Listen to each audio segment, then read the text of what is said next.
একটা বছর ফেজ আনা বন্ধ করো, কাটাতারের হেগুল থেকে আমরা রাখবো দুলা ভাই দুগলা ফেজ নিয়েন আমরা কয়েম নিহি খায়েঙ্গে তোরার ফেজ নিয়ে তোর হইতা থাকো শিববের দল তোরার কাডল ফাঁকলে আমরা না আনলে কাডল কোনো রাখা দেওয়ানের জিনিস না, এটা খাউন না জিনিস। কয়দিন পরে এমনি ফসা গন্ধ ছুটবো, তোরা হালানেরও জায়গা পাইতি না, ঠিক কিনা কও?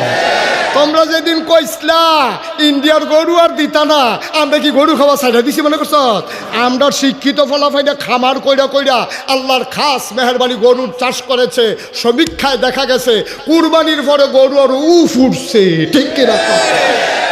আমাদেরকে দেখা রক্ত চক্ষু গরম করবা সেই দিন আর নাই। দেখছো না ব্রাহ্মণবাড়িয়ার ফলাফানি ফেসবুকে লেখছে কই ইন্ডিয়ার তার বেলা আমরা ভিতরে ঢুকা লাগবো, তো ফলাফানি কইছে আইলে বাউন বেড়া দিয়ে আইয়েন। তো টের পাইবেন বাংলাদেশের মানুষ কি চিজ। বাউন বেড়া দিয়ে আইয়েন, আমরা রেডি রয়েছি। আমি গত পরশু দিন বাউন বেড়া বাইফুল গেছিলাম, আমি তোরা কি তারে কয় হুজুর রেডি, আপনি টেনশন করেন না ভাইও। আমরার কারণে আমরা হালানি গেছি। আমি ইন্ডিয়া গিয়ে দেখছি এটা ভালো মানুষ, এখান দিয়ে ওখানে তো টয়লেটে নাই, এখান দিয়ে টয়লেটও তো নাই, রেল লাইনের কান্দার ভিতরে বইয়া কারবার সেটা না, টয়লেটও তো ওখানে বানানি হিংসতা। আর আমরা কলাকান্দি সিভারমি দাই আসা একই টাইলস লাগাই না টয়লেট, মনে করবো হুইতালা। আরে আমরার খাচ্ছতে ইন্ডিয়ার তার আমরার লগে বেড়াগিরি দেখায় রে, খালি আমরার খাচ্ছতে। আমরা যদি কিন্তু সুযোগ খেলুই লইতাম পারতাম, সকালবেলা ঘুমে তুইটা লইতাম পারতাম। আমরা সারি স্কুলে যাওয়ানোর আগে যদি কুবাইয়া করে ফেস লাগাইতো, কয়টা রৌন লাগাইতো। আমরা বুড়া বেড়াইতে যারার আব্বা যারার ফুট বিদেশ থাকে তারা যদি কুবাইয়া টাবাইয়া কয়টা খেত লাগাইয়া বইজ গাছ লাগাইতো, রৌন লাগাইতো, ফেস লাগাইতো, তাহলে আমরা তারা ইন্ডিয়ার এত কথা কইতে পারে না।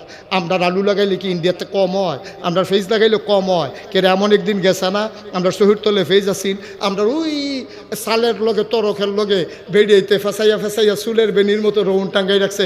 এই দিন আমরা গেছে নি রে, দুইটা খেও দিয়া মাছ ধরে লই আইছে, এবার ফেস দেন দিছে, এবিডি ফেস করলে মাছটি রাঞ্জা ধন্যা ফাতা সিডা দিয়া কাঁচামরিচ ফাইডা দিয়া গেছে নি রে দি। অহন আমরা ইন্ডিয়ার তারা টিটকারি মারে গেলে টিটকারি মারে। যেই দিন আমরা আড্ডা শিক্ষা লাইছি, যেদিন আমরা চায়ের স্টলের আড্ডা শিখছি, ফেস করা সাইডা দিছি, রসুন করা সাইডা দিছি, কাঁচামরিচ করা সারা দিছি, ধন্যা ফাতা সাইডা দিছি, এই দিন তারা টিটকারি মারে। আমরা ফেস ছাড়া চলবা কেমনে? আমি অহনও আবার কইতে আসি, আজকে কলাকান্দি মাহফিলের পরে আগামীকালকে এখন ফেস লাগানোর সিজন, সবাই কুবাইয়া করা ফেস লাগাও, যার যত সারা সাবডি আছে ফেস লাগাই দাও, গাতাটারও কাটিয়া সাইডুকুল দা বান্ধা করে তেলাফি হালাই দাও। এটি কোনো ঘনকল হালা লাগে না, একবার হালাইতে পারলে মরণের রাখ পর্যন্ত ওইতে থাকে। এটি পরিকল্পনা টরিকল্পনা একটু কম বুঝে।